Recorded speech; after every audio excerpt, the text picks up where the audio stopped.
Welcome to Nerds at Church, a podcast about nerdery and the Bible. I'm Pastor Kay, and I use pronouns like she and her. And I'm Pastor Emily, and my pronouns are they, them, theirs. In this episode, we'll discuss the 17th Sunday after Pentecost, also known as Lectionary 25 or Proper 20, which this year falls on September 24th. We have a couple content notifications for this episode. We mention Nazis when discussing the first reading and suicide in the second reading. Check out the episode description for links to the Bible passages and other references we make in this episode. After a variety of, fairly intense deep dives, we are, sure. It's not exactly like Barnes, but we're going for Philippians. Or glitter. Or glitter. Our deep dive for today is into the book of Philippians. Which is not that long, so neither will this deep dive be super long. Yeah, so the first thing I always think of when it comes to Philippians is how on earth are you supposed to spell it? Because there are plenty of books in the Bible that people have difficulty spelling for various reasons, and for some reason this was the one that I always tripped over for years. And the interesting thing is that it's not that it's a particularly difficult word to spell, it's just there are so many different ways of spelling Philip. That's really the problem. And so this version has one L, 3 P's, including 2 of them in the middle, and also 3 I's, which most of us don't have. Yeah, most of us have 2 or 4, sometimes 6. Yes. Usually not 3. Or 1, but yeah. And another trick that I learned, actually, I think in the last year from a colleague that I had never heard before, was a way of remembering the order of several of the books just after Acts, Romans, Corinthians in the New Testament. I had always been able to remember the Gospels and then Acts, Romans, Corinthians, that I could get that far, and then after that I could never remember what came next, and finding these books, because they're so short, always took so much flipping around. I always knew they were there-ish, but the order is... They're close to the front, but I'm not super clear on which comes first. And I don't remember who it was that taught me this. Someone taught me the trick of General Electric Power Company to remember the order of the books after Acts, Romans, and Corinthians. General, Galatians, Electric, Ephesians, Power, Philippians, and Company, Colossians. And so now I know exactly where all of those books are. And as far as I know, there is not a similar trick for the books after that, but maybe somebody will invent one day. So I found that helpful. That's not a bad trick. Yeah, I liked it. Gospels, so did my confirmation students. General Electric Power Company. Anyway, part of why we decided to do a deep dive into Philippians, we've done a lot of other books, and we did kind of an overview of Paul's letters, which we'll link to in the episode description if you want a refresher on what all Paul wrote and did and said and stuff. But Philippians in particular occurs in the lectionary 8 or 9 times uniquely. So this is a different part of Philippians each time. And that depends on if you count Thanksgiving or if you're Catholic. I generally don't for either, so it would be 8 for me. Sure. But additionally, and this is the kicker, and this is why Kay and I are rarely excited when Philippians comes up. The Christ hymn, which we'll get into a little bit more, which is in chapter 2 of Philippians, is a reading for every single year, all 3 years, for both Holy Name and Passion Sunday, plus one other time as its unique thing. So it just is so prevalent in the lectionary for such a small book in particular. There are so many other books that just get hardly a glance, and then Philippians gets overloaded on the Christ hymn, which is the one part of Philippians that Paul did not write, for sure. Yeah. So... And to be clear, the Christ hymn is lovely poetry. I'm sure it was beautiful music, although we don't actually know what music it was. But also just nothing gets better from overexposure. And as much as I think I would love the Christ hymn so much more if we heard it about 1/3 as often. Yeah. In the lectionary. For example, only in one of the years of the lectionary for Passion and Holy Name. So that's why we're doing this deep dive. Not just so we can complain about the Christ hymn, but in fact because the Christ hymn and other parts of Philippians occur so frequently in the lectionary. Sure. But also, this book is actually so short that if you wanted to be able to say that you have memorized a book of the Bible, this is not a terrible choice. Like, you could probably do this over the course of a few months. It's true. It's no Philemon, but right. It's not bad. Yeah. And for all of the letters, all of the epistles that we have, thinking about them as oral traditions is actually really helpful, because when we talk about them as letters, we talk about Paul having written a letter and sent it. But that's most of the time not actually what happened. He dictated it to someone who memorized it to pass it along in an oral tradition. And so when it is read in that sense, it is almost performed. So there's a lot more emotion and engagement, and it's a public reading and all of that stuff. So that's also something to keep in mind when you're reading Philippians, whether you're reading the whole thing or just part of it. And so the church in Philippi, which is the church that Paul is addressing in this letter to the Philippians, is in Macedonia, so in present-day Greece, and it was likely the first European church or like faith community that Paul started. It's mostly Gentiles because of where it was in Greece, and was, according to Acts 16:11-40, it was likely started from a visit of Paul, Timothy, Silas, and others around 50 CE. So that's kind of like the historical framing and context of this letter, and Paul's like following up with them, if you will. Yeah. So possibly one of the reasons why this letter occurs so often in the lectionary is that we are actually quite certain that Paul did write it. Like, there are a number of books where we're unclear on whether Paul wrote it, or we're just unclear on who wrote it in general. But we are pretty certain that this one is Paul's own writing, for the most part, aside from the Christ hymn, of course. Epaphroditus.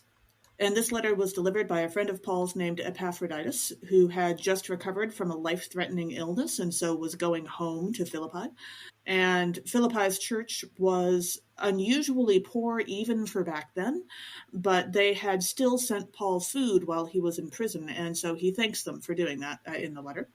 Presumably that's what Epaphroditus was doing, was bringing the food to Paul and then delivering. Got sick. And then got sick while he was there, And the letter itself is difficult to date, as he says that he's in prison, but he doesn't say where. And Paul spent, frankly, a lot of time in a lot of prisons. And so we're very unclear on exactly which time inside this was for him. But some of the imprisonments that we know about are incredibly far away from Philippi, and so that makes them unlikely, because it would have been awfully difficult for the church in Philippi to send him food in, say, Rome or Caesarea or various other places that he was imprisoned. So, like, there are some we say, probably not, but there are others that we say, yeah, that's a possibility, but, like, frankly, again, he just spent a lot of time in jail. So, who knows? Yeah. And as for the letter itself, for all that Philippians is not actually that long of a letter, there's a going theory that this is not just one letter, because as you read through it, and this is probably even more evident in the original Greek language, but you can still tell in English, Paul's language changes, and there's a bunch of very abrupt starts and stops, and he talks about Epaphroditus in slightly different tenses in terms of present, future, past, etc. And so there are a few theories. One is that this book is made up out of parts and pieces of 2 letters, and another is that it's actually 3 letters. So for those who believe that it's 2 letters, some folks think that chapter 3, the second half of verse 1, through chapter 4, verse 20, is sort of separate letter that is set into the book, the first letter. And then there are other folks that say that this is actually 3 separate letters. When we talk about the structure of the book a little later, I'll get into exactly how that's split up. And other folks believe that it is just one whole complete work, but that, Paul was writing it while in prison, and so he didn't necessarily worry too much about whether or not he was changing the subject too fast or his exact words, which is also fair. And then the Christ hymn itself that we keep talking about, that is chapter 2, verses 6 through 11. And this is not Paul's own work. And even from just reading translations of Paul into English, we can pretty much tell that it's not Paul's own work. It doesn't sound like him. It's something he is inserting from his own time. Early Christians probably sang this in worship. And also, if there is one theological reason why we're pretty sure it's probably not his work, is that it doesn't bring up Christ's redemptive death, which is something that Paul talks about a lot, like unstoppably. And so if he was going to write poetry about Jesus, there is no way he would leave that out. Yeah. Also, it's just like formatted differently. I like to think of the Christ hymn as that thing that I and many others do semi-regularly, of just like somebody breaking out into song. Yeah, somebody sparks a memory of a song, or like says a couple words that are part of a lyric, and then you just like sing it. And suddenly, Oklahoma. Yeah. Yeah, I was thinking of something else that, we'll get to, but yeah. Sure. So within this, for these 4 chapters, it's a pretty clear, kind of simple structure. The beginning first 2 verses and the last 3 verses connect and frame the letter itself. So they're kind of like the bookends of the letter. But the opening greetings start with the first 2 verses, and then there's an opening of prayers of thanksgiving and intercession from chapter 1, verses 3 through 11, followed by Paul talking about what life centered in Jesus Christ as servant and Lord is like. And that's chapter 1, verse 12 through chapter 2, verse 30. So that includes the Christ hymn. And if you remember that there are folks who think that this letter is actually 3 letters in a trench coat, the first letter, not necessarily like chronologically, but like the first part of a letter that we read, these first couple of chapters are the first of 3 letters. So chapters 1 and 2, and then also the first half of verse 1 of chapter 3. But honestly, that's kind of obvious when you look at the book, so I don't necessarily always remember to point that part out. Yeah. And then it shifts, which I think is an interesting shift. It shifts from life-centered in Jesus Christ as servant and Lord to life-centered in Jesus Christ as Lord and Savior. And that is from chapter 3, verse 1 through chapter 4, verse 9. And of the 3-letter theory, this is the second letter. So it makes sense that, like, okay, one has the perspective of servant and Lord, one has the perspective of Lord and Savior, and then the final part is the closing prayers of thanksgiving and intercession, and that is chapter 4, verses 10 through 20. And that is the third of 3 letters, which Wikipedia characterized as a short thank you note. Remember, kids, write your thank you notes. Absolutely. Indeed. So, fun facts. I have been doing very sporadically, because of, anemia and fatigue and things, roll for sermon. And the first ever roll for sermon that I did was actually, I rolled Philippians chapter 3. And so we will link to that if you're interested in the TikTok or the longer actual sermon, like full sermon that I wrote in like 5 minutes for that. But one of the things that I didn't know at the time that I was writing, because I only got like 5 minutes to prep, was, and this was now I know it, thanks to friend of the podcast, Pace Warfield, but Philippians 3 verse 8 is, more than that, I regard everything as loss because of the surpassing value of knowing Christ Jesus my Lord, for whose sake I have suffered the loss of all things, and I regard them as rubbish in order that I may gain Christ. Now here, rubbish is like garbage, right? But actually, if you're translating it more literally, it's human excrement. So this is an example of biblical cussing, which you can learn more about in our episode where we dove deep into it for the 15th Sunday after Pentecost in our first season, which we'll link to. But this is a great example. So I think what you're saying is that if my mother wanted to say this in a PG-13 way, she might translate this as bullpucky. Yes. I figured I didn't need to intentionally R2D2 myself. Right. So yeah. Also, one of the things that came up while I was reading this is, and this happens frequently with Paul, we see it on Gaudete Sunday, the readings that we have from Paul are written in prison, but they're about joy. And this feels a little bit like, to me, like Little Orphan Annie's optimism, where it's like, the sun will come out tomorrow. Or the life of Brian's, always look on the bright side of life. Which is an example of what I talked about before with the Christ hymn, where songs just come out. But it is this like Paul, and you can take it different ways, but what I read was thinking about it as like Paul focusing on the things that matters, right? So he's like downplaying his own suffering and that part to focus on all of the good things that are happening with the church in Philippi and the things that they're doing and giving gratitude for their support and those sort of things. Yeah, absolutely. So I'm sure that like there are more interpretations than that, because there always are. But yeah, I think of Philippians as the like hopeful, optimistic. Absolutely. I may be in prison, but y'all are great kind of thing. Mm-hmm. Yeah. So that is Philippians in a nutshell, really. Yeah. So our first reading for this episode is from Jonah chapter 3, verse 10 through chapter 4, verse 11. On a side note, my favorite part of Jonah. Jonah stomps off to sit under a plant and sulk while refusing to talk to God. So God kills the plant that God had just made spring up.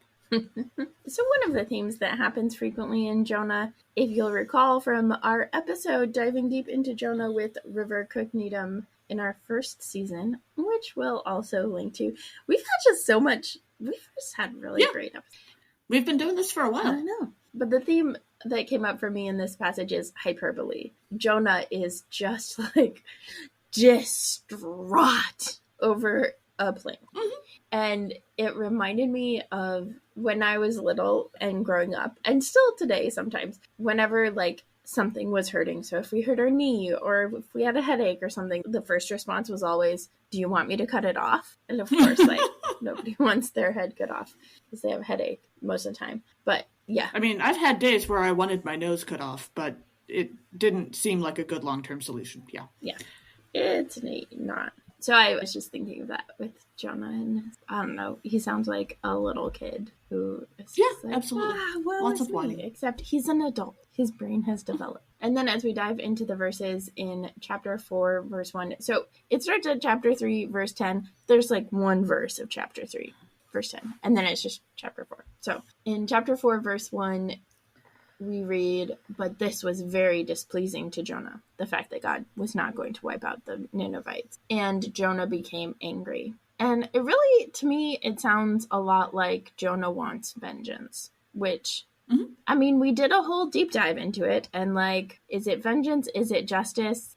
It sounds like vengeance, really. Mm-hmm. And it's one of those things where like, instead of Jonah as the prophet trying to be on God's side, he's on his own side. He's like, this is what I want. And it reminded me of the dilemma in Star Wars Rebels, where they're like, are the Loth wolves going to help us, the wolves that have the Force in them and are on the planet Lothal? Somebody's like, oh, are the wolves on our side? And they're like, the Loth wolves are on the side of Lothal. And there's this moment that's like, are the rebels on the side of Lothal? Like where they have to actually like be a little bit introspective and be like, are we on the side of Lothal? Or are we just on the side of the rebellion? Like, how are we thinking about it more holistically? So they end up being on the side of Lothal, but yeah. Sure.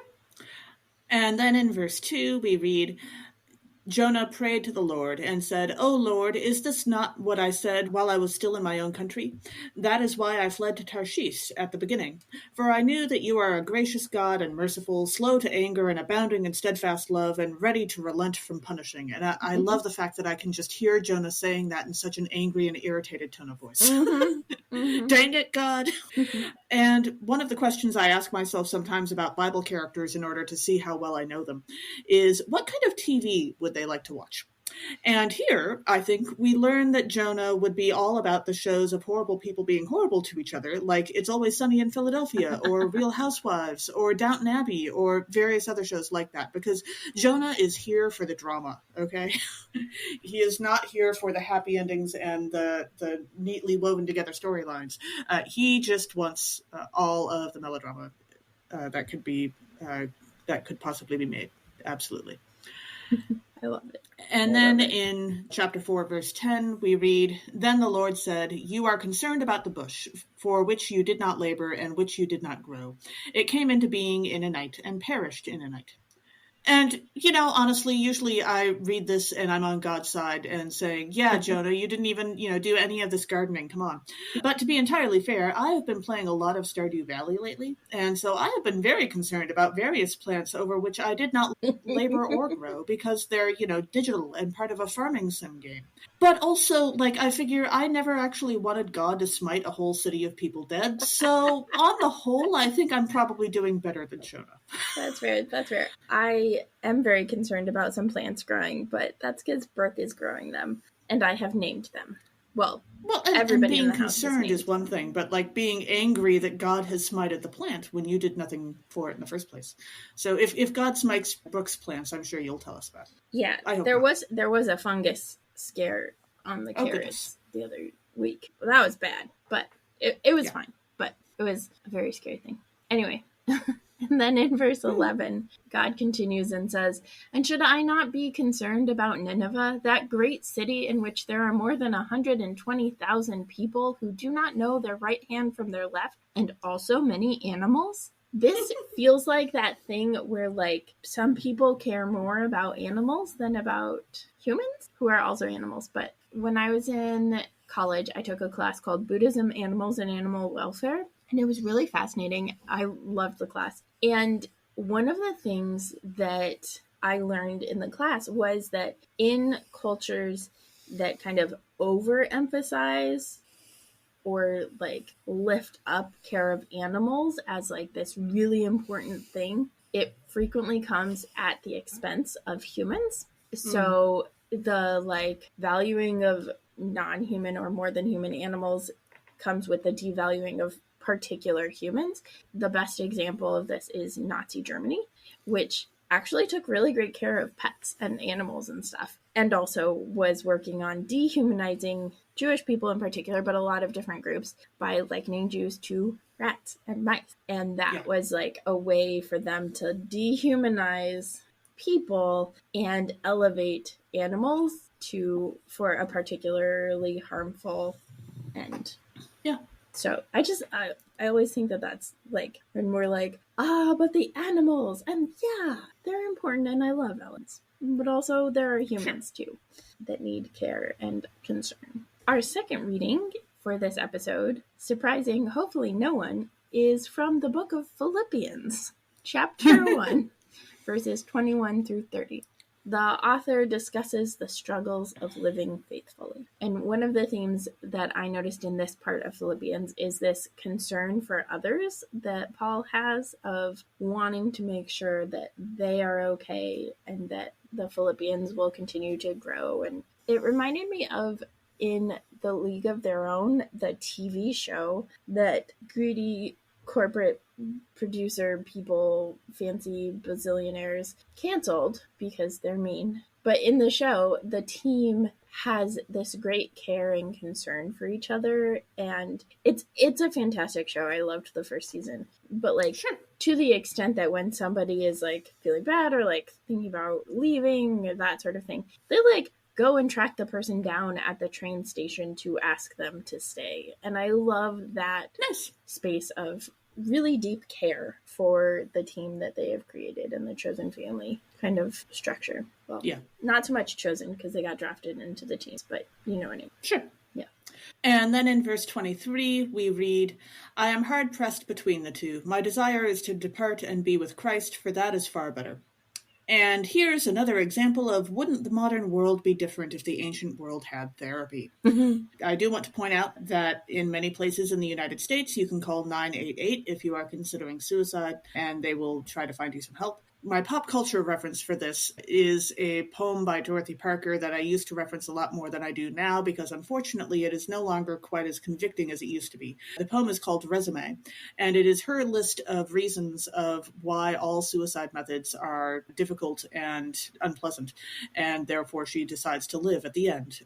I really like the poem. Unfortunately, one of them is no longer as true as it used to be, at least in the United States, in that guns actually are lawful in a lot of places now. Yeah. So that kind of takes the punch away from the poem, but it is still a very good poem. Well, and Kate Bornstein wrote, I think it's 100 or 101 alternatives to suicide that has like some ideas for what to do instead of dying. Yeah, so that's a good resource, and we'll link to a couple suicide hotline website thingies, yeah, just in case you need them. Sure.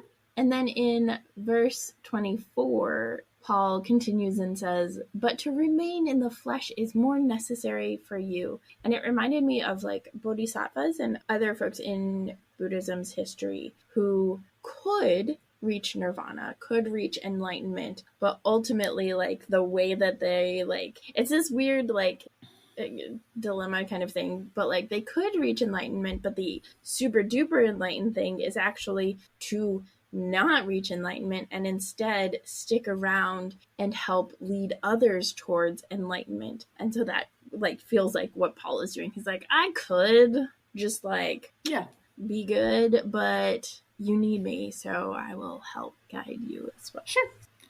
And then in verse 28 we read, "And are in no way intimidated by your opponents. For them this is evidence of their destruction, but of your salvation.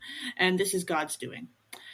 And that whole not being intimidated by your opponents thing made me think that actually this is pretty accurate, because these days when I think of individuals who are actively working against the gospel, you know, they don't impress me. They don't impress me much. Yeah, they seem like a lot of bluster and hot air and often come off as very childish. And so it's sort of like asking if I would be intimidated by the teenage bullies in the movie Hocus Pocus. And no, not really, no. I thought you were going to say the witches when they get stuck in the circle of salt and the Roomba. And they're like, I mean, that was fun. The Roomba! Yeah, most people who actively work against the gospel, honestly, they do not have the style of Bette Midler and Sarah Jessica Parker. And it just, no, they can't pull it off. That's true. And Kathy Najima. Yes. Yeah. And then in verse 30, we read, "Since you are having the same struggle that you saw I had, and now hear that I still have," which was like imprisonment? Like, what is the struggle Paul is talking about in this particular moment? Because imprisonment is a big struggle. But it also reminded me in the Hunger Games of Katniss's struggle, which at first is like to survive, you know, death games and torture and all of those things. But then ultimately, like, it is her family and her chosen family, her friends, who are threatened and so are facing the same struggle. And even so, it is Katniss who is facing that struggle, because it is to keep Katniss in line is the attempt. It, you know, fails and stuff, and that's how we get the rest of the books. But it's an attempt. Also, if anyone's interested, one of the commentaries I was reading in preparation for this episode said that the struggle that Paul's talking about is the struggle of forming the church in Philippi, which they are, you know, currently working on. So, and he had previously been involved with. That would make sense. Sure. Also, yeah, I suppose. And our last reading for this episode is Matthew chapter 20, verses 1 through 16. Jesus tells a parable encouraging all employers to pay everyone a living wage. Woo woo, living wages. Yay. So one of the themes in this passage is reasonable accommodations. So under that is the understanding that everyone deserves enough to eat and to have shelter and to survive, even if fatigue, disability, chronic pain, or illness make it hard to get up at 6 a.m. or for 6 a.m. work detail. Yeah. And reasonable accommodations are reasonable, and everyone should do it, even though churches technically are exempt. There's a moral obligation that we have to provide reasonable accommodations. Yeah. Yeah. And then, as Jesus is telling the parable in verse 3, he says, "When the householder went out about 9 o'clock, they saw others standing idle in the marketplace." And this is like a particular translation that is very much interpretation from a capitalist lens. But the Greek for it is actually more like the householder saw others without work, as in wanting work but not having any. Not so much as being idle. This like interpretation translation of the NRSV, it sounds like the nobody wants to work thing that ignores the for less than a living wage in unsafe conditions part, right? Like, it's not standing idle, it's wanting to work and not having any. There's a difference. Yeah. And then in verse 4, we read, "And he said to them, 'You also go into the vineyard, and I will pay you whatever is right.' So they went." Okay, look, actual bosses, like real live actual people, will still try to pull this kind of thing in real life. And while this guy ended up paying everyone a fair wage, that's, not necessarily the norm. And this is also just a giant red flag when it comes to our employers. Mm-hmm. And this is exactly the kind of thing that led to the strike in the movie Newsies. So I encourage you to remember, folks, that it's not that people don't want to work, it's that people want to be paid real money for their work. Indeed. Yeah, I was reading Short Stories by Jesus by Amy Jill Levine for this passage, and part of it is the economy at the time was this is the agreed upon thing. And in that sense, there was less ability to trickily exploit somebody the way there's plenty of opportunity for that today. And then in verse 13, we read, "But the householder replied to one of the grumbling workers, 'Friend, I am doing you no wrong. Did you not agree with me for the usual daily wage?'" And this is both a hey, remember, I'm not wronging you. This is the agreed upon thing, and reinforces this idea of what is the agreed upon wage kind of thing. But the use of friend in here only happens 3 times in Matthew, and all of them are this frenemy thing of friend, why did you show up to my wedding with the wrong clothes on? That sort of a friend, where it's you're not really friends, you're frenemies. But also the saving face kind, where you're giving them a hey, here's your out. More so than the mean girls frenemy kind of keep your friends close and your enemies closer. Your frenemies closest of all. I don't know. Yeah, frenemies always just seemed like too much work to me. Agreed. I'm too introverted to open that circle up. And then in verse 15 we read, "Am I not allowed to do what I choose with what belongs to me, or are you envious because I am generous?" Okay, on the one hand, it is his money. That's true. On the other, if he ever goes back to that same place to hire laborers, they're all going to wait until 5 o'clock and only then start working for him in order to get the living wage. So, actually, his choices for this day are not the greatest long-term management strategy. I mean, in general. Maybe they would be oh, you actually made sure we got what we needed, so we're more able and willing to work more. Yeah, you'd have to have some conversations. It's we'll true. See. But it definitely reminds me, his management strategy there, or payment strategy, you might say, reminds me of St. Augustine's prayer, "Lord, give me chastity and self-control, but not yet." St. Augustine was famous for waiting until the last possible moment to be baptized so that he didn't have to live under the rules for a Christian life. Wow. So that he could keep... Yeah. That's a particular type of order to start based There's on a reason why I find it difficult to take him seriously. Yeah. Yeah. Truth. And now for our Flippinest segment.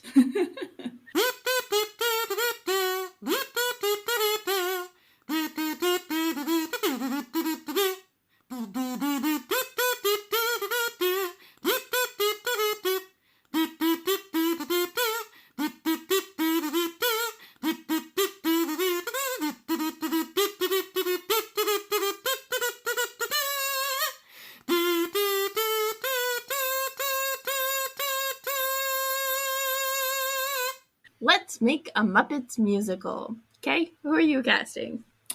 So I was thinking about the first reading and Jonah and the plant and the worm. Me too. And I'm sure that the plant, there could be a Muppet version of the plant, but I don't think it would be one of the already existing Muppets. I think it would be a new Muppet unto itself. And I kind of hate to cast one of the Muppets themselves as Jonah because he's just too whiny, and the Muppets don't really go for that. And so Instead, I was thinking about casting the worm, because there are some Muppets that would take great joy in like destroying a very large plant overnight, and I think Animal would have a lot of fun pretending to be a worm and digging down into the roots of the plant and destroying it over the course of a night. That's fantastic. I actually had no trouble casting Jonah as a Muppet. Oh, really? I was thinking about Jonah too, and I was thinking of Bert from Bert and Ernie. Maybe. As Jonah. If he was having a bad day. I think I dislike Bert a lot less than you do, but... I mean, it's not that I dislike Bert. It's that, like, when he's having a bad day, he's having a bad day. And I could totally see him that's true. having a bad day and just, like, channeling Jonah. The only other ones that I could really think of would be Statler and Waldorf as, like, complainers, because they always have, like, a critique. Yeah. But I really like the idea But they don't whine. Yeah. I really like the idea of, like, a bad day Bert as Jonah. Or maybe in the Muppet version, instead of a plant, it's Ernie holding an umbrella. And then Animal comes along in the night and knocks Ernie over and steals the umbrella. Ooh. Yeah, I like that. Thanks for joining us. Theme music was by Rachel Meyer-Laughlin, and Muppets music was by Brenda Boss. Catch us next time when we'll discuss nerdery connections to the scripture readings for the 18th Sunday after Pentecost. This podcast has been produced by us, Kay Rohloff and Emily Ewing. For more fun, check us out on Twitter, Facebook, and now Blue Sky at Nerds at Church, or contact us at nerdsatchurch@gmail.com. Also, if you like what you've heard, rate us or leave us a review on Apple Podcasts, Facebook, or wherever you catch your podcasts. If you want access to our uncut guest episodes and interviews, live Q&As, and more, support us on Patreon at patreon.com/nerdsatchurch. It's cheaper than a trip to Philippi, for sure. Absolutely. Also, let us know on Blue Sky, Facebook, or Twitter who you would cast for Let's Make a Muppets Musical for this episode. As the ancient Christians said, Pax Vobiscum.